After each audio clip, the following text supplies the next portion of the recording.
ప్రభుత్వ భూముల కబ్జా కేసులో వైఎస్ఆర్ కాంగ్రెస్ పార్టీ నాయకుడు వినుకొండ మాజీ ఎమ్మెల్యే బ్రహ్మనాయుడు అరెస్ట్ అయ్యారు. కాంచీపురం అంటే కంచిలో తమిళనాడులో ఉన్నారు అన్నటువంటి విషయం గమనించి అరెస్ట్ చేశారు. గండిపేటలో 10 ఎకరాలని కబ్జా చేసినట్టు ఆయన మీద ఆరోపణ. ఏదైతే భూములకు సంబంధించిన నకిలీ జీవోలతో అన్నటువంటి నిన్న వాళ్ళ అబ్బాయి చెప్పుకొచ్చాడు. అసలు అది జీవో వెరిఫికేషన్ కోసం మేము వెళ్ళినప్పుడే బయటపడితే మేమే రైతుల చేత కంప్లైంట్ పెట్టించాం అన్నటువంటిది.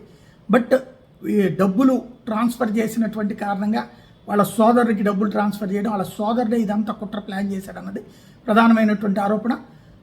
తాజాగా బ్రహ్మనాయుడిని అరెస్ట్ చేసి తీసుకొస్తున్నారు. నిజంగా ఏమీ లేనప్పుడు వీళ్ళు నేను కోర్టుకు వెళ్ళారు. కోర్టు ఈ దశలో జోక్యం చేసుకుని ముందస్తు బెయిల్ ఇవ్వాల్సిన అవసరం లేదండి. అట్లాంటప్పుడు ఆయన వచ్చేసి లొంగిపోయి ఉంటే బాధ్యతాయుతంగా ఉండేది. వాళ్ళు చెప్పినటువంటి పదానికి కాంచి వెళ్ళి మరి ఆయన అరెస్ట్ చేసి తీసుకొచ్చారు అంటే ఆటోమేటిక్గా అక్కడ బాధ్యత తప్పినట్టే, తేడా చేసుకున్నట్టే.